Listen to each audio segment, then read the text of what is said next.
Mr. Speaker.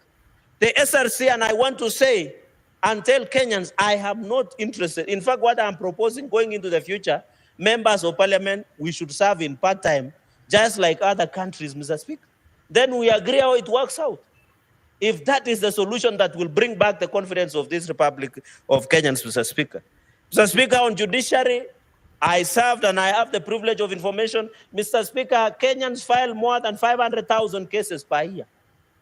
I saw the chief effectively saying they can open up to midnight to handle these issues that we are experiencing. But she has never done anything about clearing backlog, Mr. Speaker. The bitterness Kenyans have is that they have a court case. They have not gotten a court order. For those people who do not have means, they are suffering, Mr. Speaker. But the Chief Justice, to appear right and to appear popular, not to appear right, to appear popular but not right, is just giving a public relation exercise to the gallery by saying now, since everybody is no longer safe from GNZ, and you know he was visited the other day in his office, she thinks by saying, let us handle all the protesters being brought to court, Mr. Speaker, who are not Orguns, is fair.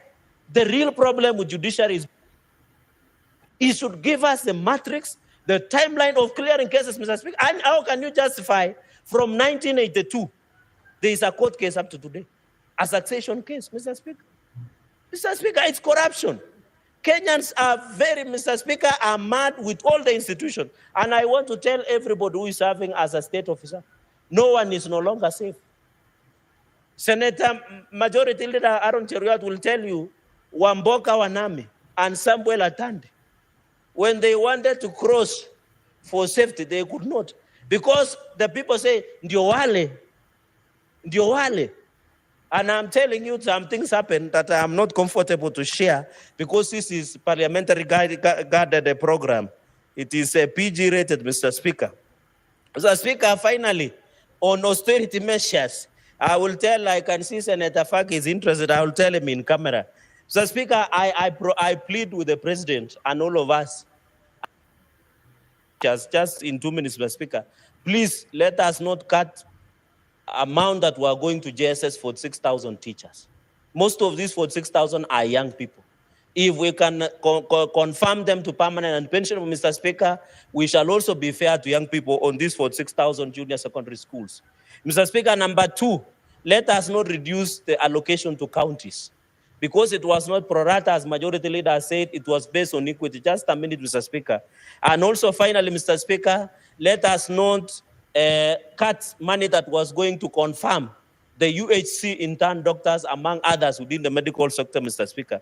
Mr. Speaker, with those very many remarks, I support this motion. Let us bring back this nation to where it should be. I thank you, Mr. Speaker, sir. Sifuna.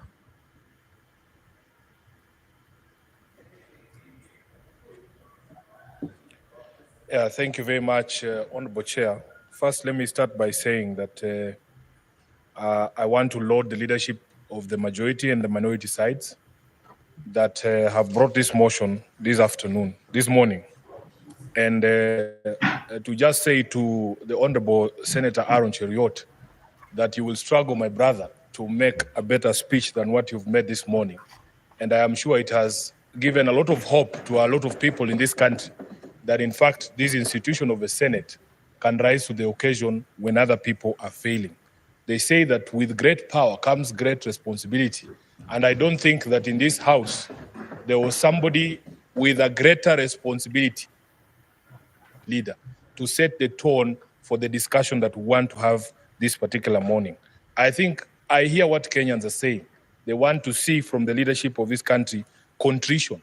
They want to see remorse. They want to see us taking responsibility for everything that has happened, that has led us to this particular moment. And allow me to follow in your footsteps and also tender an unreserved apology to the people of Kenya if I have contributed in any way by my conduct, by my speech, to bringing the country to where it is today. I apologize for that. Honorable Speaker, as a senator of Nairobi, you know that Nairobi has borne the brunt of the protest, of the killings, of the loss of lives, of the loss of property. As we speak right now, we have 39, as of the last count, people who have lost lives across the country. And more than half of that, at least 19, have been killed in the city of Nairobi. Honorable Speaker, out of those 19 that have died in the city of Nairobi, between 6 and 8 of them, the numbers are yet to be confirmed, were actually very parliament. And as we join our country and our colleagues in mourning, I also want to take this opportunity to send my heartfelt condolences to all the families that have lost their loved ones in this particular protest. Of course, Honorable Speaker, because we have been the epicenter of these riots and protests, we have a lot of damage that has been done to public and private infrastructure. We have lost a lot of property. In fact, the value is unknown. We will need time to actually do an audit of all the property that has been destroyed. Businesses in Nairobi CBD have been shut. There have been all sorts of claims, Honorable Speaker. There's people who have come to me and even talked about ethnic profiles.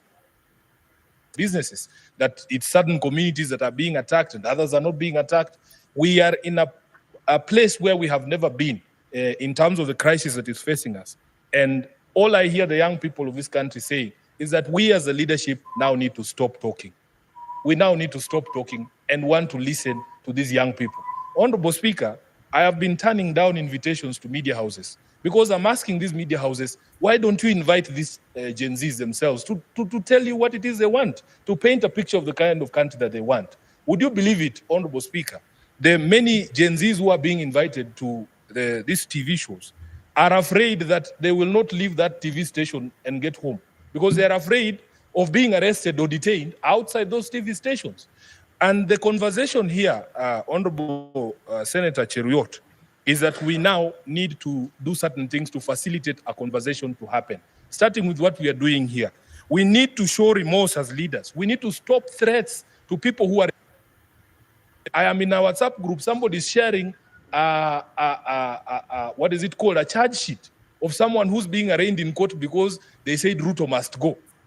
I mean, Honorable Chair, we must get to a place where if we are going to have a national conversation, let us allow people to express themselves, and that is the only way we will hear what they have to say. We need to put aside our egos.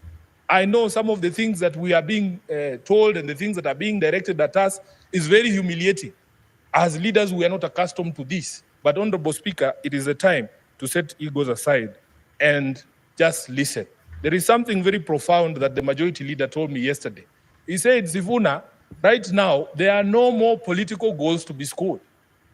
There isn't even a political game now going on because all of us in the political class are actually indicted by the people of this republic that we have failed in terms of what we need to do to get this country where it's supposed to be. I have shared an example here that on the day of the 25th of June,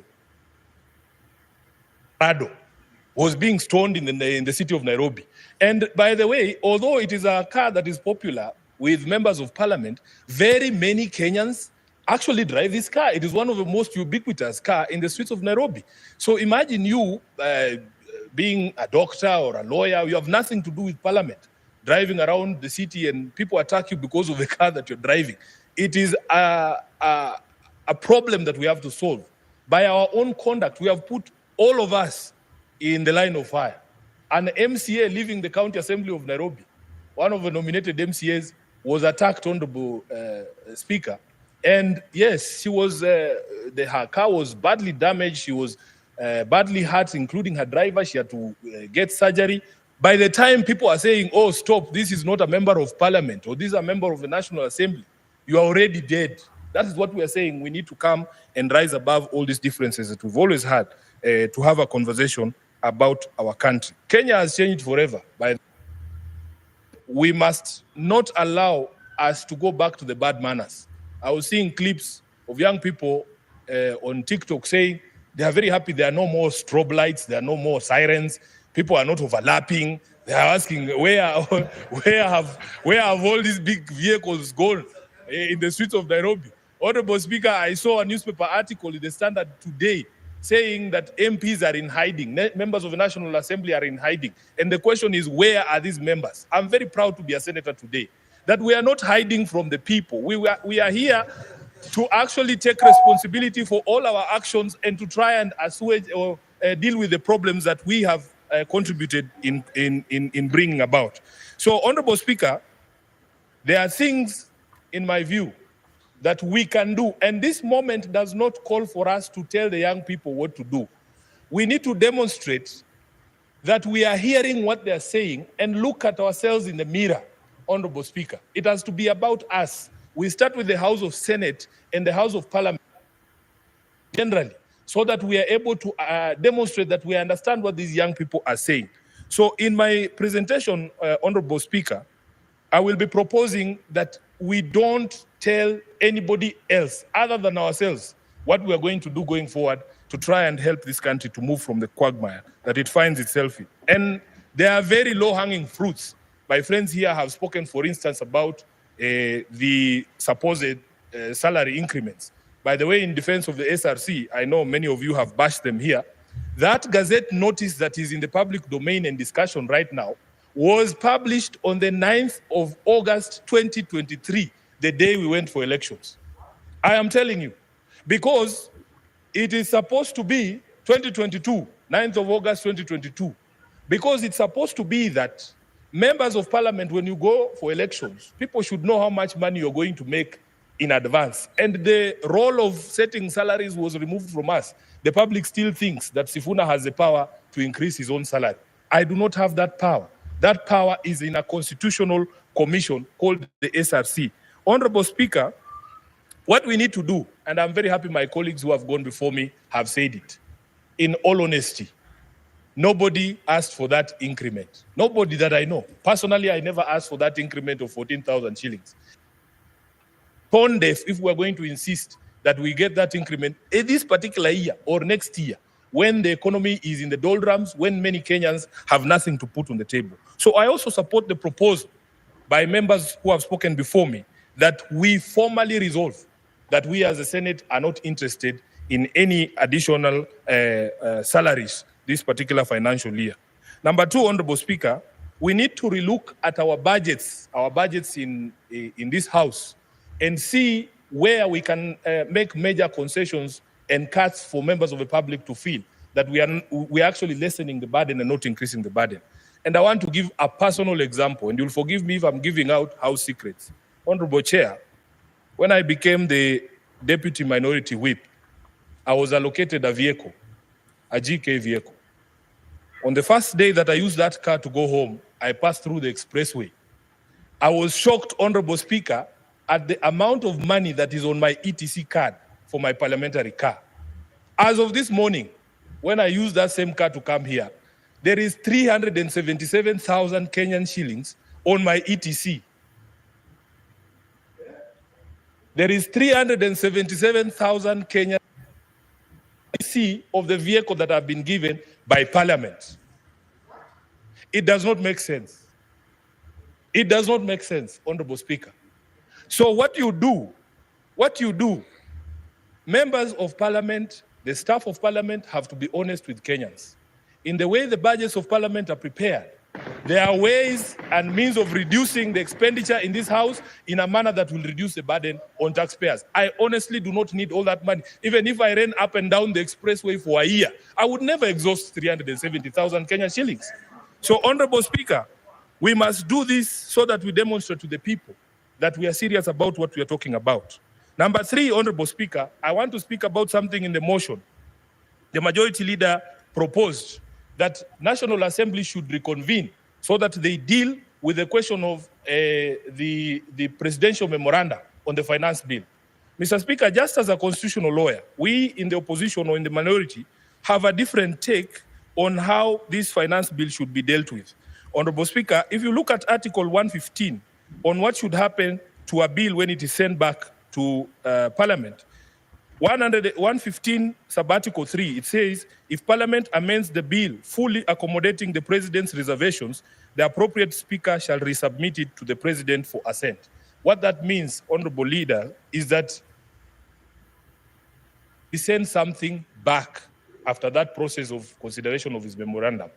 I do not think the Constitution envisaged a situation where you are sending a blank document from Parliament to the President for assent. Because what the presidential memorandum is proposing is a deletion of all the clauses contained in the finance bill. So you will have an empty piece of paper. It will have nothing on it. Then you are sending it back to the president for assent, what is he assenting to? So the proposal that has come from Honorable Tiende Amolo, for us, makes a bit more sense, that you allow there to be a bill that is introduced to repeal the finance bill as was passed.